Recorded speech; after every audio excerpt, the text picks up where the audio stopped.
बिस्मिल्लाहिर्रहमानिर्रहीम, अस्सलामुअलैकुम and a very good morning public. मैं आपको खुश आमदीद कहूँगी। मैं हूँ अरमला हसन। उम्मीद करते हैं आप बिल्कुल ठीक ठाक होंगे और साथ साथ आपको जुम्मा मुबारक भी कहेंगे जी।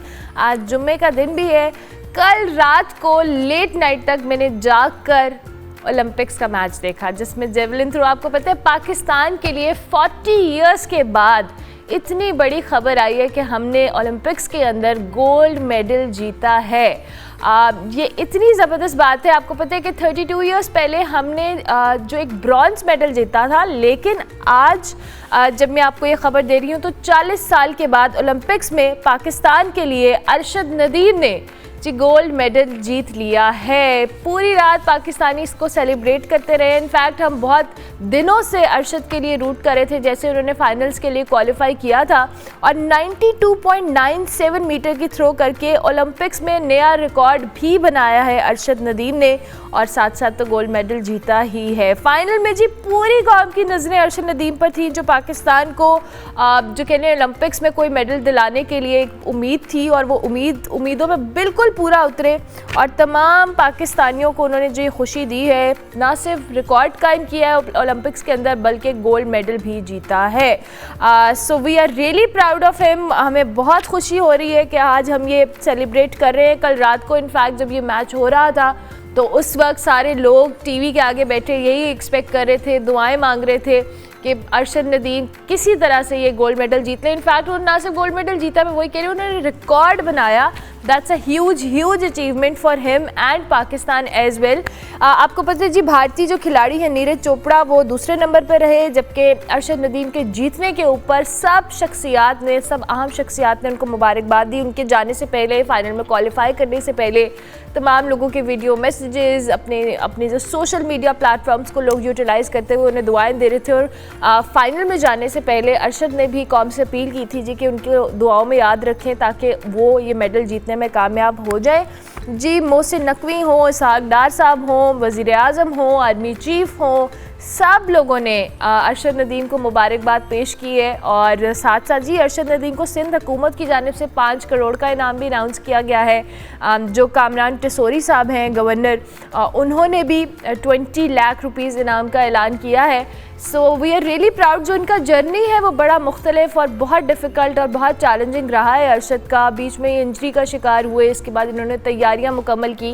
ये सारी चीज़ें टाइम के साथ साथ इनके लिए जो कह ले वो हार्ड वर्क पेज ऑफ वाला वो जो मुहावरा है ना, ये वाकई अरशद नदीम के जर्नी को देख के हमें लगता है कि आप इतने एक ऐसे इलाके से उठकर आए और ओलंपिक्स के अंदर पाकिस्तान के लिए ना सिर्फ रिकॉर्ड बनाए बल्कि पाकिस्तान को जो कह लें ना एक उम्मीद की किरण भी दी है कि हमारी कि हम ओलंपिक्स के अंदर जाने से पहले बात कर रहे थे जी, रिप्रेजेंटेशन बहुत कम है, लेकिन ये वो रिप्रेजेंटेशन थी जिसने सारे जो कह लेना मामलात मसाइल को पीछे छोड़ दिया। और जिस तरह से अरशद ने पाकिस्तान को का परचम बुलंद किया और जिस तरह से इन्होंने परफॉर्म किया, हैट्स ऑफ टू हिम।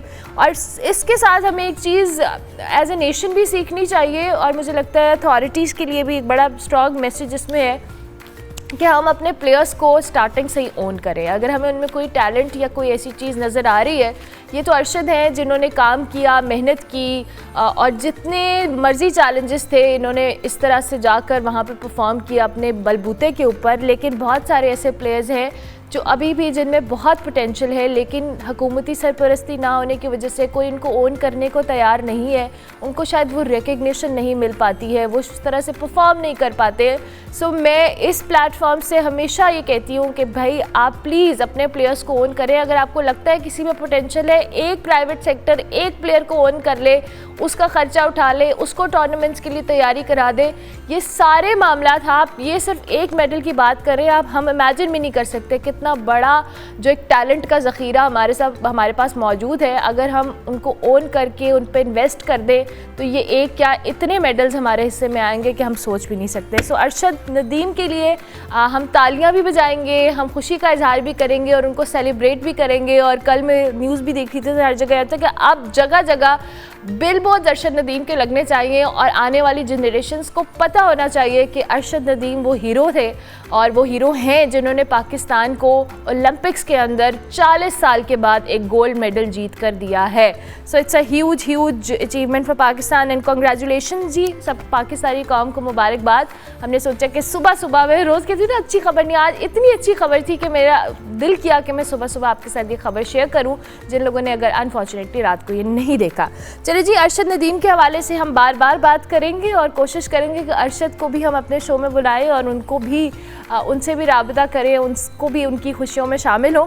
आगे बढ़ते हुए जी, आपको पता है मुल्क की सूरत हाल पे भी हम रोज़ बात करते हैं, कुछ ऐसी खबरें आ रही हैं, कुछ ऐसी बातें हैं और जो हुकूमती मामलात हैं, इसके साथ साथ बानी PTI का जो मुज़ाकरात के हवाले से बातचीत का मामला था, उसको भी कल एक तकरीब में जहां पर आर्मी चीफ वज़ीर आज़म भी मौजूद थे और उन्होंने साथ साथ इस आज़म का इजहार भी किया कि इंतशार को रोका जाएगा, किसी भी सूरत रोका जाएगा। ये सारी चीज़ें मुल्क की सियासत किस तरफ जा रही है, दूसरे महाज पर जो हुकूमती जो मसाइल हैं वो अपनी जगह मौजूद हैं, इकॉनमी से मौशी जो सूरत हाल है वो अपनी जगह मौजूद है, क्योंकि हुकूमत के पास बहुत सारे ऐसे मसाइल हैं जिनका हल निकालना बज़ाहिर तौर पर मुश्किल लग रहा है, जिसमें महंगाई, बिजली के बिल, दीगर मामलात, एक तरफ जमात इस्लामी का धरना, ये सारी चीज़ें पॉलिटिकल एक क्यास तो पैदा कर रही हैं। लेकिन अल्लाह करे इस दुआ के साथ कि ये मामलात हल हो। हम अपने मेहमान का भी आपसे तारुफ़ करवाते हैं, कुछ तजिया भी लेते हैं। आसमा वदूद साहिबा हमारे साथ मौजूद हैं, तजिया कार हैं, उनको खुश आमदीद। Thank you very much Asma साहिबा, बहुत शुक्रिया कि आपने हमें ज्वाइन किया। गुड मॉर्निंग पब्लिक में कैसी हैं आप, ठीक ठाक हैं? बिल्कुल ठीक ठाक, thank you for inviting. Thank you for joining us. आपको कैसा लग रहा है एज अ पाकिस्तानी? हमारे लिए तो बड़ी प्राउड मोमेंट है कि हमने अरशद नदीम की शक्ल में एक इतना अच्छी अचीवमेंट को एक्सपीरियंस किया, अपनी आंखों से देखा और जिस तरह से उन्होंने रिकॉर्ड बनाया और पाकिस्तान के लिए गोल्ड मेडल जीता। Beyond comprehension, beyond imagination. मैं तो एक एक मिनट उसको क्या कहते हैं लिव किया है, जिसे कहते हैं ना, पहली उनकी जो शॉट था वो मिस हुआ, नाउमीद हुए, बट सेकंड शॉट पे फिर उसके बाद उन्होंने ही टुक अस टू द मून।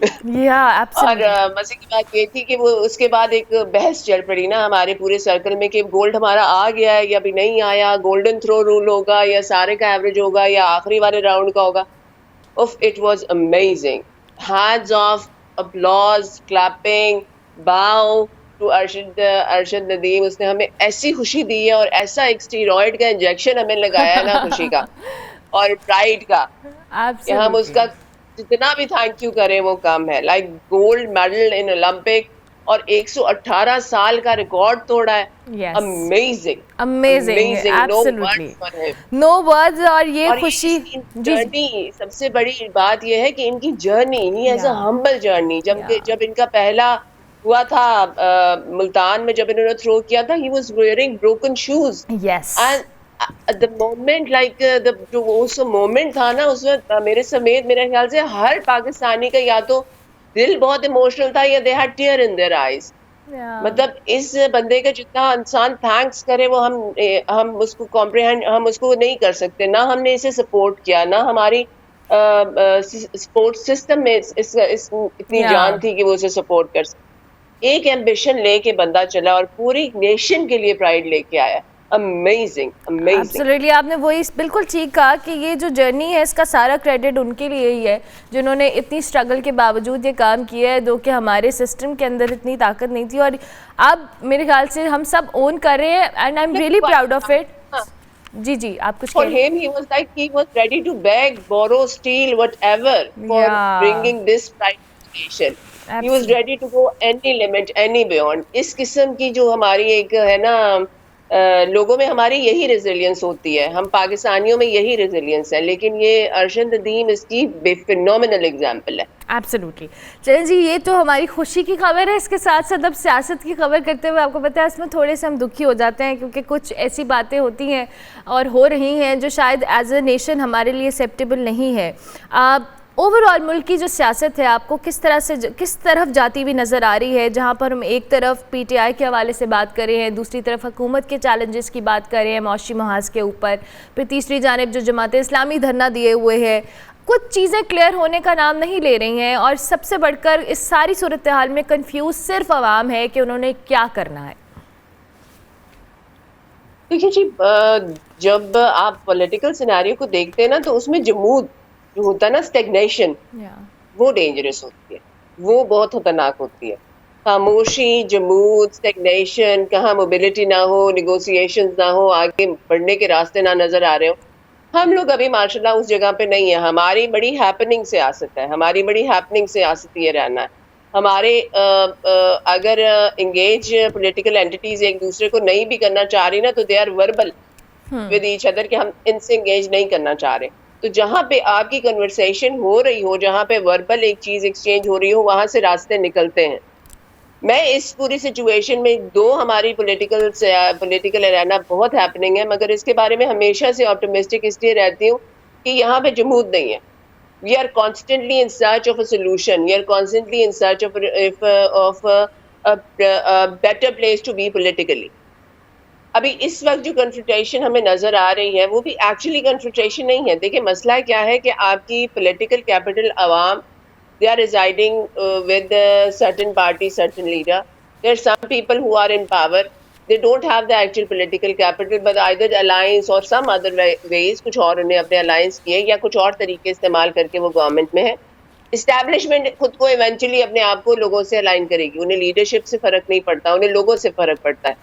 तो ये एक पूरा जो एक कैनवस इवॉल्व हो रहा है ना, ये बहुत इंटरेस्टिंग हो जाएगा अगले चंद महीनों में। ठीक है, लेकिन आपने भी बात की कि we are continuously in search of a solution, लेकिन अस्मा साहिबा वो सोल्यूशन हमें मिलता नहीं है, वो सोल्यूशन किसी के पास मौजूद नहीं है। जो एक हुकूमत आती है वो पिछली हुकूमत में मलबा डालती है और वो फिर उस पर इल्ज़ाम लगाती है कि जी हमारे तो हाथ बंधे हुए हैं, हमें समझ ही नहीं आ रहा। फिर अगली हुकूमत जो आती है वो भी पिछली पे मलबा डालती है। तो ये साइकिल जो है ये चलता चला जा रहा है और इसमें कहीं वो कह लेना कोई एक पॉइंट है जिस पे कोई भी इत्तेफाक नहीं कर पा रहा है। आपको क्या लगता है, क्योंकि जाहिर है ये इकॉनमी है, ये दीगर चीज़ें हैं, इनका डायरेक्टली और इनडायरेक्टली लिंक तो आवाम से है ना, और आवाम एक्सपेक्ट करती है कि ये सारे लोग उनके लिए कोई इकदाम लेंगे। देखिए हमारा पॉलिटिकल सिस्टम फ्लॉड तो है, इसमें तो कोई दो राय नहीं है। हमारा पॉलिटिकल सिस्टम फ्लॉड है, हमारी जो पॉलिटिकल इंस्टीट्यूशंस, जिस पर्टिकुलरली आपकी पॉलिटिकल पार्टीज, वो प्रीडोमिनेटली डायनेस्टिक हैं। एक्सेप्ट आपकी पीटीआई के अलावा बाकी आपकी दोनों पार्टीज जो इस वक्त हुआ है उनमें एक डायनेस्टिक पॉलिटिकल एलिमेंट है।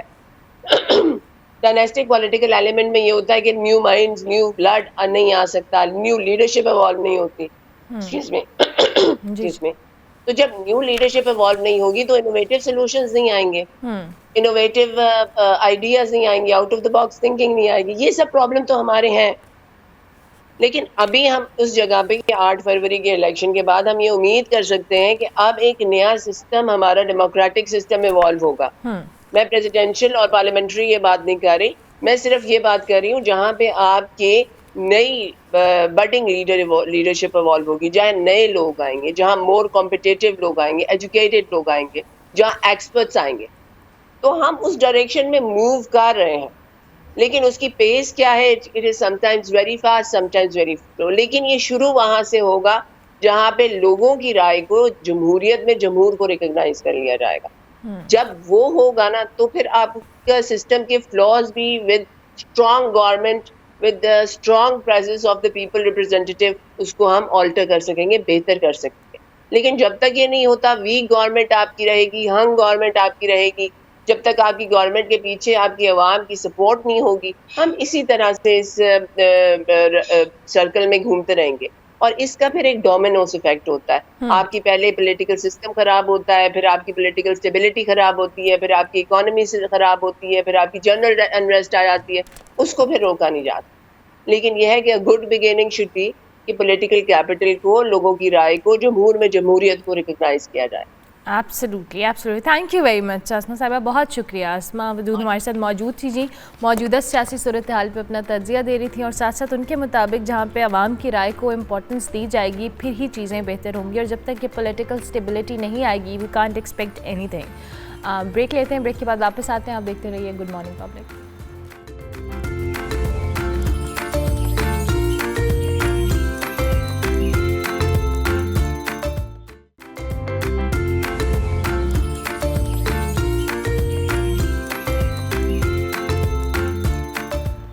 Welcome back to good morning public. Break के बाद वापस आ गए हैं जनाब। बात करेंगे बांग्लादेश की सूरत हाल के हवाले से। तो 5 अगस्त के बाद से ही तलबा का मुतालबा ये था कि डॉक्टर यूनुस को वतन वापस आकर सियासी क़यादत की रहनुमाई के हवाले से कहा जाए, और हालिया पेशरफ्त में डॉक्टर यूनुस को अबूरी हुकूमत का सरबरा मुकर्रर कर दिया गया है। फ़ौजी सरबरा जो हैं और तलबा के वफूद के दरमियान जो है मुलाकातें वो भी जारी हैं।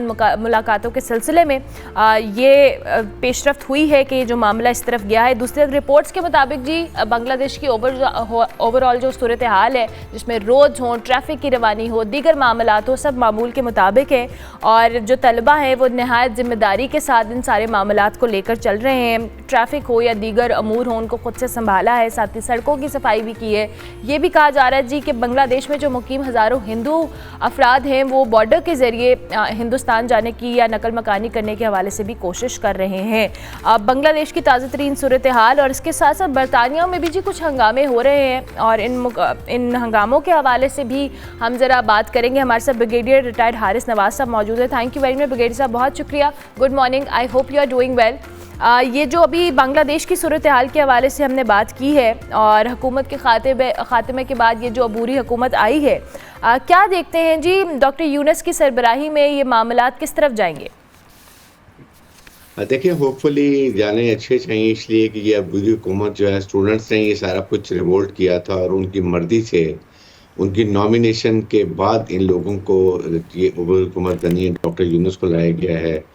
और वो ही द वेरी गुड बैंकर और इकोनॉमी को बड़ी रिवाइव करने में काम किया था, इसीलिए उनको एक नोबेल प्राइज़ भी मिला हुआ है। बात ये है कि देखना ये कि अब हालात किस तरफ जाते हैं, क्योंकि हसीना वाजिद ने एक किस्म की सिविलियन डिक्टेटरशिप हुकूमत कायम की हुई थी, और वो कहती थी कि मैं इंडिया की बेटी हूँ, और फिर नरेंद्र मोदी से उनके बहुत अच्छे गवर्नमेंट के ताल्लुकात भी नहीं हैं। और लेकिन जो कोटा सिस्टम के अंदर नाइंसाफियाँ की जा रही थी 1971 के जिन्होंने पाकिस्तान लहदी में बड़ा किरदार अदा किया था, उनको बड़ा नवाजा जाता था। और अब आपने देखा होगा कि वो नौजवानों ने बहुत ही सख्ती से अमल किया है, और वो पाकिस्तान की तरफ भी बड़े अच्छे उनके तसव्वुरात हैं। पाकिस्तान का झंडा भी वो लहराते रहे हैं, पाकिस्तान के साथ ताल्लुकात की बात भी करते रहे हैं। आई एम श्योर कि ये हुकूमत जो नॉन पोलिटिकल है, उसमें कोई भी पोलिटिकल लोग शामिल नहीं है। दैट मीन कि I think they are selfless people, और बांग्लादेश में बहुत जल्दी हालात इसलिए ठीक हो जाएंगे कि अब के स्टूडेंट्स की मर्जी से उन्होंने नॉमिनेट किए। किसी ने, ना आर्मी ने, ना प्रेसिडेंट ने इस हुकूमत को नॉमिनेट किया, पर इसको ये सारे के सारा उन्होंने किया। तो आई थिंक इस लिहाज से होप के बहुत जल्द हालात ठीक होंगे और ये नॉर्मलाइज हो जाएंगे। ठीक है, हालात ठीक होंगे, नॉर्मलाइज होंगे, लेकिन दूसरी जानिब जो आपने अभी कहा कि सिविल डिक्टेटरशिप हसीना वाजिद साहिबा की थी, और जिस तरह के इकदाम या फ़ैसले उन्होंने लिए थे, जाहिर है उसका असर हमने देखा है कि जिस तरह से एक रेवोल्यूशन ही कह सकते हैं जो अब तलबा की जानिब से लाई गई, और उसके बाद उन्होंने इस चीज़ को आगे परसू किया।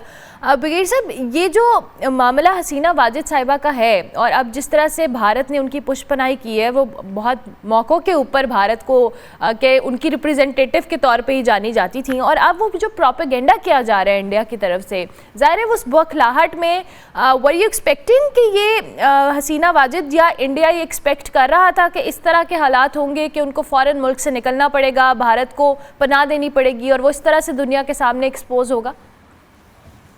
नहीं, इनको बिल्कुल उम्मीद नहीं थी, और इसीलिए आपने देखा कि वो बड़े सख्त तरीके से, सख्ती से आवाम को कुचलने की कोशिश कर रहे थे। दे थॉट कि जिस तरह ये कश्मीर में जुल्म करते हैं, या सिखों के ऊपर करते हैं, या अपने जो माइनॉरिटी के खिलाफ अमल करते हैं, इसी तरह बांग्लादेश को कंट्रोल करेंगे। लेकिन दे वर नॉट रियलाइजिंग कि Bangladesh is a sovereign independent country है, और इनका हर वक्त इसका कंट्रोल नहीं चल सकता। लोगों को अंदर लावा पकता जा रहा था, एक दिन पास आउट हुआ है, और उन्होंने देखे कैसे लोगों को पनिशमेंट भी किया, काफ़ी लोगों को निकाल भी दिया, 300 लोगों को मार दिया, स्टूडेंट्स को, और फिर फौज को हुक्म दिया कि जो नजर है गोली मार दो, जिस पे फौज ने रेजिस्ट किया, और उसके बाद फिर जाके ये हालात इनके कंट्रोल से बाहर हुए। फिर इनको इमरजेंसी में आई थिंक बहुत मुश्किल से हसीना वाजिद को हेलीकॉप्टर में डाल के लेकर गए, अदरवाइज अगर थोड़ा सा लेट होती तो ये अच्छी बड़ी मुश्किल से मुल्क छोड़ने में इनको इजाज़त मिलती।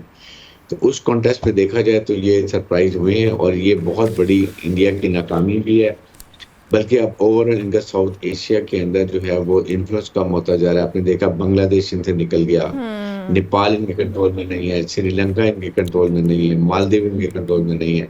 तो जो सार्क में इन्होंने एक अपनी इजारादारी की हुई वो भी खत्म होती है। बेसिकली इंडिया की प्रॉब्लम ये है कि India wants has a hegemonic designs in ये साउथ एशिया में, और Pakistan remain the stumbling block. Pakistan इनकी राह में रुकावट है, क्योंकि पाकिस्तान खुद एक सॉवरेन कंट्री है और वो अननेसेसरी किसी की हेजमनी एक्सेप्ट नहीं करते हैं। तो इसलिए, लेकिन अब पाकिस्तान के लिए बहुत अच्छे हालात हैं, पाकिस्तान के लिए बहुत अच्छी फीलिंग है, एंड आई एम श्योर कि Pakistan Bangladesh now they be two very good friendly countries. बगैर साहब, आपने अभी बात की कि श्रीलंका, नेपाल या मालदीव जिन जगहों की जहाँ पे इंडिया ने हमेशा से अपनी इजारादारी कायम करने की कोशिश की है, और इवन हमने अफ़गानिस्तान के अंदर भी देखा है कि अफ़गानिस्तान की सरज़मीन को पाकिस्तान के ख़िलाफ़ इस्तेमाल करने भी इन्होंने बहुत इंपॉर्टेंट रोल अदा किया है, और दो कि ये पूरी दुनिया जानती है और अब चीज़ें बहुत खुलकर एक सामने भी आ रही हैं, एक्सपोज हो रहे हैं। लेकिन इसके बावजूद कोई स्ट्रिक्ट एक्शन, चाहे वो OIC है या दीगर इदारे हैं जो इस हवाले से काम कर रहे हैं, डोंट यू थिंक कि उनको इस पे एक्शन लेना चाहिए कि इंडिया हमेशा दूसरों को ढाल बनाकर पाकिस्तान को डायरेक्टली और इनडायरेक्टली निशाना बनाने की कोशिश करता है, और हमने उनके जो मीडिया का प्रोपेगेंडा भी इस हवाले से देखा है।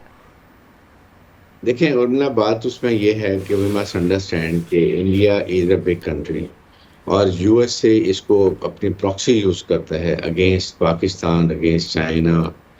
और आपने देखा होगा वो बलूचिस्तान में जितनी ये दहशतगर्दी हो रही है, ये अफगानिस्तान थ्रू इंडिया और रॉ को उसमें किया जाता है जी। इसी तरह लद्दाख में चाइना के खिलाफ इस्तेमाल करते हैं। साउथ चाइना सी है जहाँ पर वो इंडिया के सपोर्ट यूज़ करना चाहते हैं अगेंस्ट चाइना, वहाँ पे जो ट्रैफिक जाती है समुद्र के रास्ते से वो इस्तेमाल करते हैं। बड़ी तजारती मंडी है, और 2+2 में आपने देखेंगे USA, अमेरिका, ऑस्ट्रेलिया और जापान का एक माहिदा हुआ है। तो उस लिहाज से ये इस्तेमाल किया जाता है, जहाँ पर इनके इंटरेस्ट होते हैं बड़ी ताकतों के, वो फिर दूसरी तरफ देखना शुरू कर देते हैं। अदरवाइज जिस तरीके से इंडिया फाइनेंशियल और नॉर्मल टेररिज्म कर रहा है पाकिस्तान में और दुनिया में, आपके सामने उन्होंने अमेरिका में एक सिख को मार दिया, लीडर को, कनाडा में सिख लीडर को मारा, अभी ये इसके पीछे लगे हुए थे कि इंडिया में भी एक सिख को मारना चाह रहे थे, और पाकिस्तान ने खुद एक्सेप्ट किया कि हमने 20 लोगों को मारा। तो ये तमाम टेररिज्म जो है ये अनएक्सेप्टेबल है। लेकिन प्रॉब्लम ये है कि इंडिया की ज़रूरत क्योंकि है, मिलिट्री प्रॉक्सी यूज़ करते हैं, इसलिए वो नज़र दूर करते हैं, जो कि बहुत ही एक अनरीजनेबल बात है। वरना Amnesty International, human rights organization, United Nation की ह्यूमन राइट्स ऑर्गेनाइजेशन सब खामोश बैठी हुई हैं। तो ये आई थिंक बहुत ही अनफेयर दोगलापन है जो दुनिया की ताकतों को ऐसे नहीं करती, ऐसा नहीं करना चाहिए। अच्छा, हसीना वाजिद साहिबा को तो अभी UK में साइलम के हवाले से बात करें या USA के वीज़े के हवाले से बात करें, फ़िलहाल कोई उस तरह से नहीं बढ़कर या किसी की तरफ से ऐसी स्टेटमेंट नहीं आई। उनका भारत में इस वक्त मौजूद होना और एक कह लें नामालूम मकाम पर मौजूद होना और कितने अरसे तक मौजूद होना, ये भी बहुत सारे सवालात उठा रहा है ब्रिगेडियर साहब। बिल्कुल, इसको अमेरिका ने इनका वीज़ा कैंसिल कर दिया है, ब्रिटिश अभी इनको अलाउ नहीं कर रहा, ये जाना चाह रही हैं, लेकिन मेरे ख्याल में अभी इंडिया में रहेंगी क्योंकि इंडिया ही इनका एक फेवरेट था। ये अब कहती थी मैं इंडिया की बेटी हूँ, यहाँ तक ये कहती थी। और आपने देखा कि इनके जो बानी थे बांग्लादेश के शेख मुजीबुर रहमान, उनके मुजस्समे किस तरीके से लोगों ने तोड़े हैं, इसे देखेंगे कितनी नफरत इन्होंने अपने लिए और अपनी हुकूमत के लिए पैदा की, और ख़ासतौर पर शेख मुजीबुर रहमान के लिए। तो ये देखते हुए मेरे ख्याल में इनका परमानेंट जो मुकाम है वो इंडिया में ही है, यहीं पर रहेंगी और अपनी फैमिली को वहीं छुपा के रखेंगे। क्योंकि जब ये लैंड किया, अजीत डोभाल ने जिनके सिक्योरिटी एडवाइजर हैं उन्होंने इनको रिसीव किया और फिर नामुकाम जगह पर लेते हैं।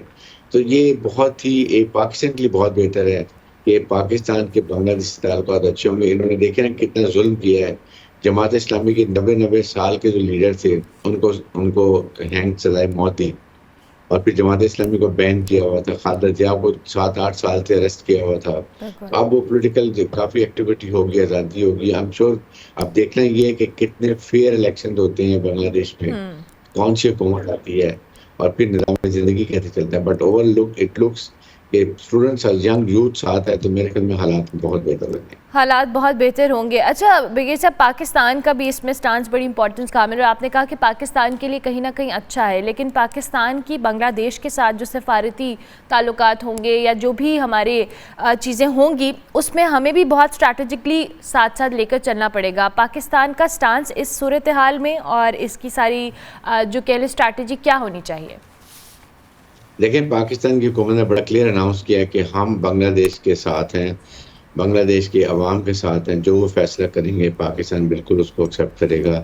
हमें आज से अपना होमवर्क करना चाहिए, वहाँ पर हमारा सफारत खाना है कि कैसे स्ट्रेटजी बनानी है, फॉरेन ऑफिस ने कैसे बनानी है, हमारे कब हमने इमीडिएट टीम की हुकूमत के साथ ताउन करना है और उसके बाद से मीटिंग करनी है। हमारे सबसे पहले आई वुड से पाकिस्तान को एक लीड लेनी चाहिए कि पाकिस्तान के प्राइम मिनिस्टर ऑफ पाकिस्तान को he should go and visit Bangladesh, ताकि वहाँ के अवाम को पता चले कि पाकिस्तान से कितनी उनकी हमारी आपस में मांगी है और हमारे पुराने देरीने ताल्लुकात भी हैं, फिर हमारी रिलीजियस भी है, कल्चर भी एक है। इस लिहाज से मेरे ख्याल में हमें स्टेप फॉरवर्ड लेना चाहिए और उनको ये यकीन दिलाना चाहिए कि पाकिस्तान के अवाम बांग्लादेश के अवाम से मोहब्बत करती है, हम उनसे बहुत अच्छे ब्रादराना ताल्लुकात कायम करना चाहते हैं। ठीक हो गया, thank you very much brigadier साहब, बहुत शुक्रिया। ब्रिगेडियर टाई हारिस नवाज हमारे साथ मौजूद थे। बांग्लादेश में जो भी जी सूरत हाल है, अबूरी हुकूमत बनी है डॉक्टर यूनुस की सरबराही में, उसके हवाले से, मुस्तकबिल के हवाले से अपना तज्जिया दे रहे थे। हम ब्रेक लेंगे, ब्रेक के बाद वापस आएंगे। आप देखते रहिए गुड मॉर्निंग पब्लिक।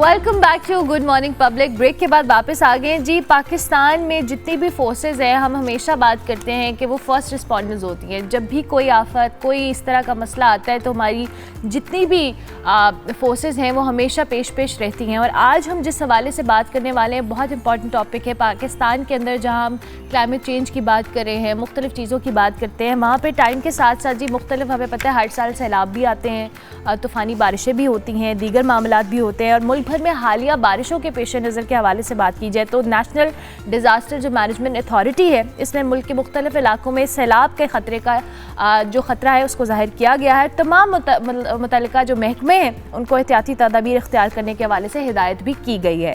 और जब मैं बात कर रही हूँ मुल्क में सैलाब के हवाले से, तो जो भी सैलाबी सूरत हाल होती है, पाकिस्तान नेवी जो है हमेशा अपना किरदार अदा करती है। और चाहे हम लोगों को सैलाबी इलाकों से निकालने के हवाले से बात करें, उनको महफूज मकामात पर मुंतकिल करना हो, हमेशा पाकिस्तान नेवी पेश रही है। आज हमारे साथ इसी हवाले से हमारे गेस्ट मौजूद हैं, इनसे जानेंगे कि जी पाकिस्तान जो नेवी है इस सूरत हाल से, जब सैलाब का कोई भी खदशा होता है, किस तरह से रिस्पॉन्ड करती है। वैसे तो हमारे ये मुहाफ़िज़ हैं ही। तो आज हमारे साथ जी हमारे गेस्ट मौजूद हैं।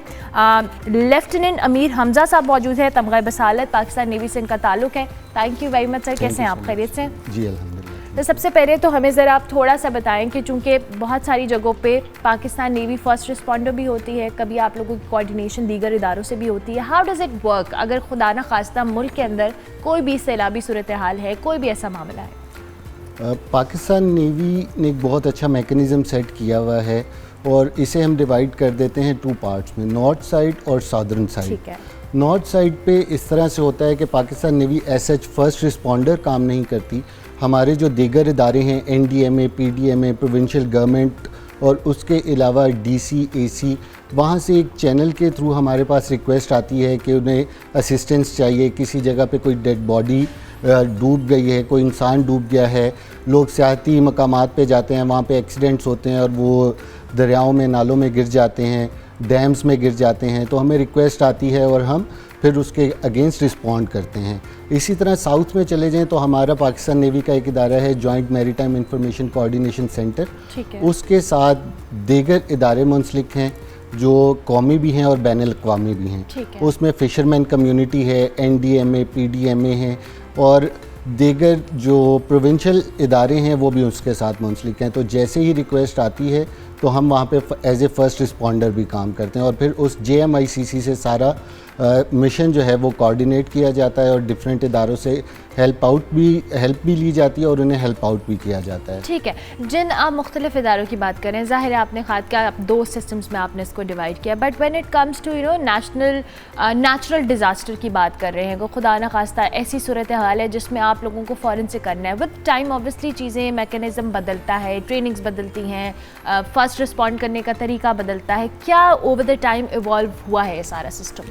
इस सब जो नेचुरल डिज़ास्टर्स है, इन्हें काउंटर करने के लिए नेवी का एक मेकनिज़म मौजूद है, humanitarian assistance and disaster relief, जिसे हम ऑपरेशन मदद के नाम से भी जानते हैं। जैसे ही कोई नेशनल डिज़ास्टर होता है मुल्क में, तो पाकिस्तान नेवी अपना ऑपरेशन मदद लॉन्च करती है। इसके ज़रिए हम फ्लड रिलीफ करते हैं, लोगों को मेडिकल कैंप्स प्रोवाइड करते हैं, फूड एंड शेल्टर प्रोवाइड करते हैं।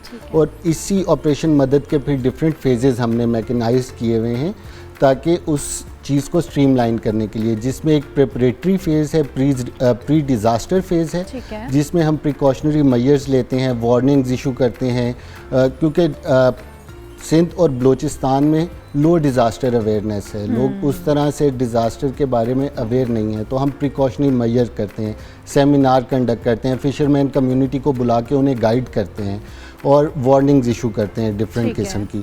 इसी तरह ड्यूरिंग डिज़ास्टर फिर फ्लड रिलीफ होता है, जिसमें हमारी डाइविंग टीम्स ऑपरेट करती हैं।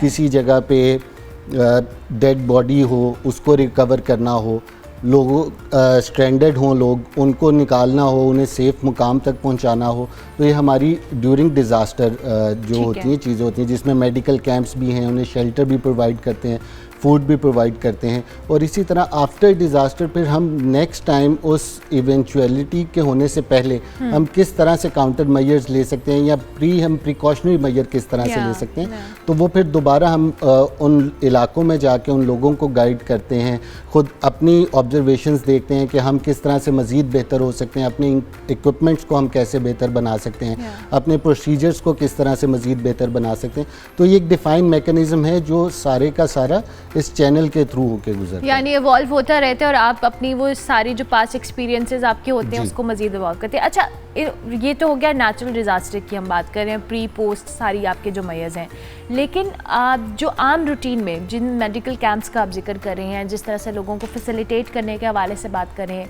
इस हवाले से क्या कर रहे हैं आप लोग? अब पाकिस्तान नेवी ने कोलैबोरेशन किया हुआ है डिफरेंट NGOs के साथ, डिफरेंट इदारों के साथ, और इसी तरह से फिर Pakistan navy across Pakistan, specially Balochistan और सिंध में मेडिकल कैंप्स लगाए जाते हैं। वहाँ पे सिंध के जो रूरल एरियाज़ हैं, जाती, ठट्ठा, सजावल, केटी बंदर, इन इलाकों में नेवी मेडिकल कैंप्स, आई कैंप्स लगाती है। फिर बलूचिस्तान में मेडिकल कैंप्स लगाती है, लाहौर में, इस्लामाबाद में, और फिर नॉर्थ में भी।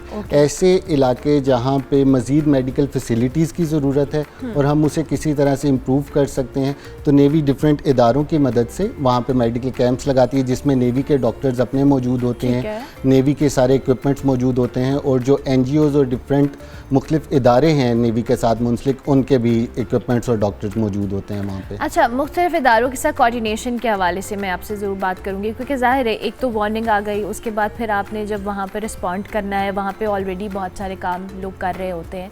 कोऑर्डिनेशन को मेक श्योर करना कि सब चीज़ें या सब लोग, सब इदारे ऑन बोर्ड हों और एक ही सिस्टम के थ्रू काम करें, उसके लिए क्या किया जाता है? इसमें ऐसा होता है कि जैसे अभी मानसून का सीज़न है जो स्टार्ट हुआ हुआ है और वो अभी प्रोलॉन्ग होता जा रहा है और डिफरेंट टाइम फ्रेम्स पे आ रहे हैं, तो हर साल या जब भी इस तरह का कोई इवेंट आना होता है तो उससे पहले हमारी उन इदारों के साथ मीटिंग्स कंडक्ट होती हैं, उनके साथ कोऑर्डिनेशन हम सेट करते हैं, हम उन्हें अपनी कैपेबिलिटीज़ बताते हैं और हम उनसे उनकी कैपेबिलिटीज़ के बारे में जानते हैं। इसी तरह जब हम दोनों एक पेज पे होते हैं कि हमें उनकी कैपेबिलिटीज़ का पता होता है, हमारी कैपेबिलिटीज़ का पता होता है, कि फिर जैसे ही जहाँ पे रिक्वायरमेंट होती है फिर हम कोलैबोरेशन के साथ एक मिल के अच्छे तरीके से उस इवेंट को हम कंडक्ट कर सकते हैं। अच्छा, ज़ाहिर है ट्रेनिंग्स हैं, सारी चीज़ें हैं आप लोगों के पास तो है, लेकिन जिन इदारों के साथ आप काम कर रहे होते हैं वहाँ पे हमने अक्सर देखा है समटाइम्स, जैसे हम NDMA की बात कर रहे हैं, दीगर नेचुरल डिज़ास्टर मैनेजमेंट अथॉरिटीज़ की बात कर रहे हैं, ये सारे उनकी जो ट्रेनिंग्स हैं ज़ाहिर है वो चैलेंजेस का शिकार होते हैं, वर्क रिसोर्स है, उस तरह से ट्रेनिंग्स नहीं हो पाती। आप लोग क्या उनको कोई इस तरह की ट्रेनिंग्स या उनकी गाइडलाइंस भी प्रोवाइड करते हैं? जी ऐसा ही है, जॉइंट ट्रेनिंग्स भी होती हैं, जॉइंट एक्सरसाइजेस भी होती हैं, जिसमें उनके इदारे के लोग हमारे इदारे में आते हैं, हमारे इदारे के लोग दूसरे इदारों में जाते हैं। ये सब इस वजह से होता है कि जब नेचुरल डिज़ास्टर हो या ज़रूरत पड़े तो आपको उनके प्रोसीजर्स का पता हो, उन्हें आपके प्रोसीजर्स का पता हो, ताकि एक अच्छे तरीके से, मुनज़्ज़म तरीके से वो एक्टिविटी कंडक्ट की जा सके। तो ये ट्रेनिंग्स और एक्सरसाइजेज ये पार्ट होती हैं हमारा डेली लाइफ में, और इसको हम कंडक्ट करते रहते हैं। अच्छा, आपने भी कहा कि मेडिकल कैंप्स आप लोग मुख्तलिफ जगहों पे लगाते हैं और अवेयरनेस के लिए भी काम कर रहे हैं। मैं आपसे ज़रूर जानना चाहूँगी कि विद टाइम कैसे अवेयरनेस आई है लोगों में? डू यू थिंक कि लोगों को आइडिया हुआ है कि उन्होंने किस तरह से मैनेज करना है इन सूरत हाल में? जी एट टाइम्स चीज़ें इवॉल्व हुई हैं, रेगुलर मेडिकल कैंप से, सेमिनार से, लेक्चर से, और सबसे ज़्यादा इंपॉर्टेंट चीज़ है उनके साथ इंटरेक्शन करने से। इंटरेक्शन करने से लोगों को अभी आगाही आई है कि हमने डिज़ास्टर की सूरत में किस तरह से मेजर्स लेने हैं, हमने कौन सी सेफ़ जगह हैं वहाँ पे जाना है, सी में अगर कितनी वार्निंग है तो हम जा सकते हैं या नहीं जा सकते, और डेली की रूटीन लाइफ में उन्होंने किस तरह से अपनी तिब्बी सहूलियात और अपनी तिब्बी ज़रूरतों को पूरा करना है। तो ये लोगों में अभी अल्हम्दुलिल्लाह बहुत अच्छी अवेयरनेस आई है, और ये सिर्फ इसी वजह से है कि कंटिन्यू उनके साथ लाइजॉन रहता है, कंटिन्यू उनके साथ जी coordination. Thank you very much lieutenant साहब, बहुत शुक्रिया। लेफ्टिनेंट अमीन हमजा हमारे साथ मौजूद थे। पाकिस्तान नेवी से इनका ताल्लुक है और नेचुरल डिज़ास्टर्स के हवाले से किस तरह से नेवी अपना रोल प्ले करी है बता रहे थे। हम ब्रेक लेते हैं, ब्रेक के बाद वापस आते हैं।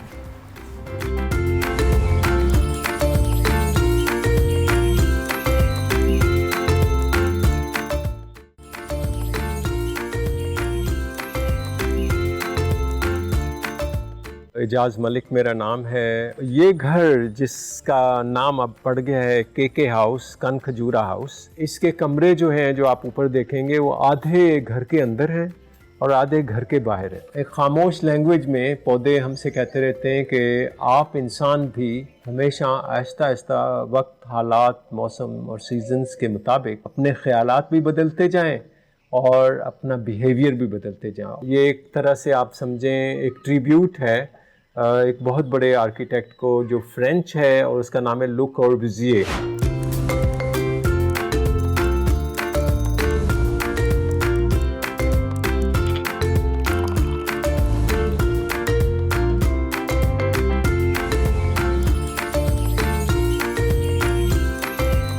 तो यहाँ से हम फर्स्ट फ्लोर जो है उसको चल के देखेंगे, लेकिन क्योंकि ये एरिया ग्राउंड फर्स्ट फ्लोर से कनेक्ट होता है through this strange kind of staircase. यहाँ पे आप ये भी देखेंगे कि ट्रेडिशनल मटेरियल से हमने ना इसकी रनिंग हैंड बनाया है, ना इसमें इसको बंद करने की कोशिश की है। तो रॉ मटेरियल जो होता है आपका टॉर स्टील, जो कि कंक्रीट की कंस्ट्रक्शन में इस्तेमाल होता है, वैसे का वैसे हमने इसको लगाया है। और ये ओपन भी है और इसको किसी ख़ास ट्रीटमेंट की ज़रूरत भी नहीं है और बहुत सस्ते में ये सारा कुछ बन गया और बहुत कम्फर्टेबल। तो ये कल्मिनेशन है स्टेयरकेस की। ये एरिया जो है ये डाइनिंग का एरिया है और ये 4 हिस्से जो डिवाइड होते हैं बिकॉज ऑफ स्लाइडिंग वॉल्स, तो ये तीसरा हिस्सा है और चौथा जो है वो लिविंग का है। तो इसमें मेरी अपनी कलेक्शन जो है वो ये क्लासिकल फर्नीचर जो है आप कह लें एंटीक फर्नीचर, ये तकरीबन 100 साल पुरानी टेबल है। और ये चेयर्स जो हैं ये रेलवे स्लीपर्स की लकड़ी से बनी हुई हैं, जिसमें से लाखों दफ़ा मेरे ख़्याल में ट्रेन्स इसके ऊपर से गुज़र चुकी हैं। और ये एक कॉलोनियल फर्नीचर की कॉपी है, ये मेरी डिज़ाइन की हुई नहीं है। वो टेबल जो है वो भी कॉलोनियल पीरियड की है और बर्मा टीक में बनी हुई है। साथ में गालिब का स्कल्पचर है जिसमें 4 फेसेस हैं और गालिब की पर्सनालिटी, उसकी पोइट्री को एक्सप्रेस कर रहे हैं। ये वाला जो है ये ख्वाजा ग़ुलाम फ़रीद का है। डॉक्टर मुबारक साहब का ये है। ये पोर्ट्रेट मेरे एक दोस्त ने बनाया जिनकी पिछले साल अनफॉर्चुनेटली डेथ हो गई, वेरी क्लोज़ फ्रेंड। तो उनको मेरे ख्याल में मेरी कोई तस्वीर अच्छी लगी तो उस तस्वीर से उन्होंने ये बना के मुझे भेजा। तो ये डाइनिंग का जो एरिया है इसमें ख़ास तौर पे इधर से किचन, उसके बाद ये जो है स्टेयरकेज, और इधर आपका एक छोटा सा टेरेस है जो आप खाना वाना खाने के बाद आप बाहर बैठ सकते हैं और आसमान और चांदनी रात और बाहर बैठने का जो सिलसिला है वो उसको आप एंजॉय कर सकते हैं। तो ये क्योंकि चीज़ें सारी सोची गई हैं और इसीलिए उनको बनाने में और सोचने में जो वक्त लगा है उसका नतीजा हमें बहुत अच्छा मिल गया है और वो आप देख भी सकते हैं।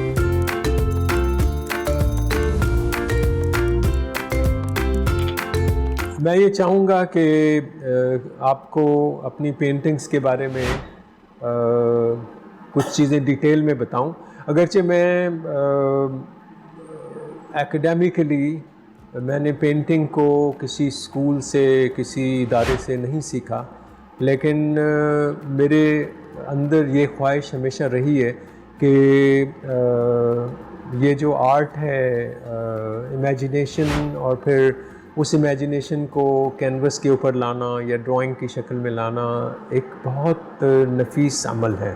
तो जिस वक्त मैं पेरिस में अपनी डिग्री इंटीरियर डिज़ाइन और आर्किटेक्चर की मुकम्मल कर रहा था, फर्नीचर डिज़ाइन की, तो साथ साथ इवनिंग्स में या जब मैं वापस अपने कमरे में आता था तो मैं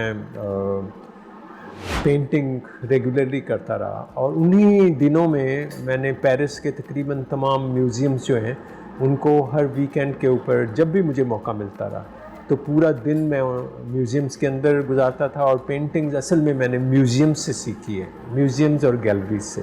पेंटिंग जो है एक बड़ा सीरियस ज़िम्मेदारी है कि आप क्वेश्चंस रेज़ करते हैं, आप नई राहें ढूंढते हैं, आप इंसान के हिसाब के ऊपर इमेजेस का क्या असर होता है और थ्रू इमेजेस आप कुछ नई चीज़ें आवाम को और ख़वास को दिखाना चाहते हैं। या आपका क्रिटिसिज्म होता है, ये डेकोरेटिव बिल्कुल नहीं होनी चाहिए। इसी तरह से मेरे जो स्कल्पचर्स हैं उनमें भी इसी तरह की एक क्वालिटी है कि वो फेस की फ़ोटोग्राफिक रिप्रेजेंटेशन नहीं है, बल्कि मैं खुद अपने आप को इस मामले में जब गौर करते हुए देखता हूँ तो मुझे लगता है कि पोर्ट्रेट जो है वो बेशक माशरे का हो, जिस तरह मेरी पेंटिंग में है, ये एक पोर्ट्रेट है माशरे का, हमारी सोसाइटी का, हमारी सोसाइटी के अंदर नाइंसाफ़ी का, ज़्यादतियों का, ये सब पोर्ट्रेट है। तो स्कल्पचर में जिसको मेरे ख्याल में उर्दू में उसको बोलते हैं तहलील नफ्सी या साइको एनालिसिस जिसको बोलते हैं। तो पोर्ट्रेट जो है वो असल में साइको एनालिसिस होता है ऑफ पर्सनालिटी। तो ये नाक, मुंह और शक्ल को मिलाने का काम नहीं होता, क्योंकि आज से 100 साल बाद जब आप कोई पोर्ट्रेट देखेंगे तो आप देखेंगे कि एक इंसान क्या एक्सप्रेस कर रहा है। क्या आप उसके नाक और आँखें और मुंह को मेजर करके कहेंगे कि हाँ ये फ़लाँ बंदे का है? ऐसा बिल्कुल नहीं होता।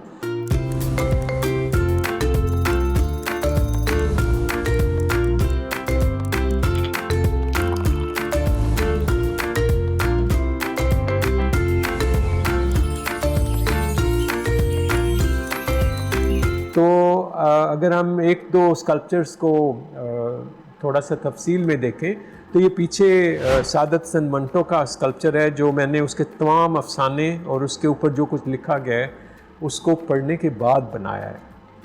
तो आप देखेंगे कि इसमें कुछ सिंबॉलिक एलिमेंट्स हैं जो मैंने तख्ती के तौर पे इस्तेमाल किए हैं, और ये तख्ती वो सपोर्ट है जो पूरे सब कॉन्टिनेंट में एक ऐसी चीज़ सिंबॉलिक एलिमेंट के तौर पे जिसके ऊपर हम पढ़ना, लिखना, सोचना सीखते हैं, और बड़ी अजीब किस्म की एक सिंबॉलिक एलिमेंट है। तो जब मंटो ने पार्टीशन के ऊपर बहुत कुछ लिखा और वो पार्टीशन भी उसके ज़ेरे गौर रही कि हमने माशरे के एक सेगमेंट को जो कि आप उसका नाम तक लेना पसंद नहीं करते लेकिन सब लोग उसकी तरफ मरगूब ज़रूर होते हैं, वो है रेड लाइट एरिया या प्रोस्टिट्यूट्स या तवाइफ की ज़िंदगी और उसके जो उसकी सरगर्मी एक माशरे में कितनी ज़रूरी है, कितना उसको डिटेस्ट किया जाता है, कितना उसके ख़िलाफ़ बोला जाता है, लेकिन उसके बगैर आप रह भी नहीं सकते।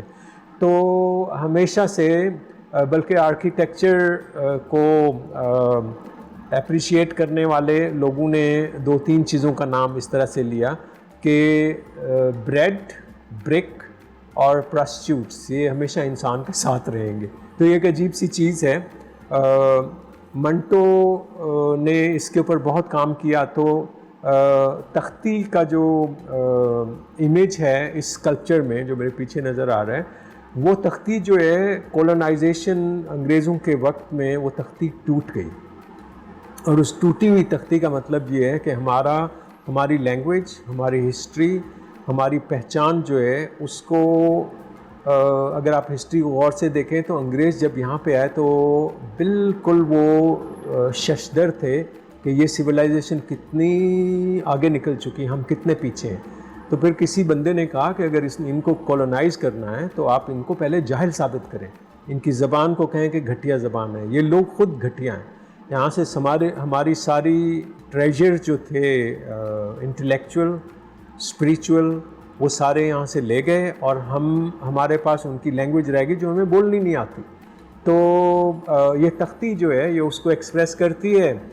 ये तख्ती जब तक दोबारा जुड़ेगी नहीं और वो आपकी ज़बान से जुड़ सकती है। लैंग्वेज को हम दोबारा कंसीडर करेंगे और हम अपनी तमाम चीज़ें अपनी ज़बान में कहेंगे, तालीम अपनी ज़बान में होगी, लिखा अपनी ज़बान में जाएगा, ट्रांसलेटर इंटरप्रेट हम बुला लेंगे, अपनी ज़बान में अपनी बात कहेंगे, वो इंटरप्रेट हमारी ज़बान को किसी और ज़बान में तर्जमा करके लोगों तक पहुंचा देंगे। तो ये एहसास और ख़ुद एतमादी जो है ये बहुत ज़रूरी है, जो कि हमसे बिल्कुल छीन ली गई है, और उसी वजह से हम घटिया हैं अभी तक। आज तक हम कोई अहम काम ना कर सकें, ना कोई इन्वेंट की है हमने चीज़। पिछले 1000 साल बल्कि उससे भी ज़्यादा मुस्लिम कल्चर में आज तक कोई चीज़ इन्वेंट नहीं हुई, हम सो रहे हैं। उसकी वजह यही है कि हमने सोचना बंद कर दिया है। दूसरा ये है कि कॉलोनाइजेशन इतनी दफ़ा हुई है, कभी ग्रीक्स आए हैं, तो कभी अरब आए हैं, तो कभी मुग़ल आ गए हैं, तो कभी सिख आ गए हैं, फिर अंग्रेज़ आ गए हैं। अब जो है अब इंटरनेट है और उसकी हम ग़ुलामी में वक्त गुजार रहे हैं। तो बहरहाल ये चंद चीज़ें हैं जिनको हमें गौर से देखना चाहिए। मैं इन्हीं का ज़िक्र जो है अपने स्कल्पचर्स में, अपनी पेंटिंग में करता हूँ। उसके अलावा ख्वाजा ग़ुलाम फ़रीद हैं जो मेरी अपनी ज़बान सराइकी के बहुत बड़े शायर हैं, और उनको मैं ख़ास तौर पर पसंद करता हूँ इसलिए कि वो ख़यालात के साथ तो खेलते ही हैं लेकिन लैंग्वेज के साथ भी खेलते हैं। उनकी सराइकी लैंग्वेज जो है उसमें हिंदी, संस्कृत के लफ्ज़ भी हैं, और वो इस हद तक कि उनकी पोइट्री में आपको लगता है रेत भी मौजूद है, जो कि चोलिस्तान की रेत है, पानी भी वहाँ पे नज़र आता है, और ख़ूबसूरत चेहरे भी नज़र आते हैं, और दुख की कैफियत भी है, और सेपरेशन या जिसको बोलते हैं जुदाई का जो सीन है वो उनकी काफ़ियों में हर जगह नज़र आता है, लेकिन एक अजीब जादू करने वाली लैंग्वेज की वजह से। तो उनका स्कल्पचर जो है उसमें आपको लगता है कि अभी वो अपनी कोई नई चीज़ आपको सुनाएंगे, और हल्का सा टिल्टेड हेड है जो कि मेरे ख्याल में उनके बैठने का अंदाज़ था।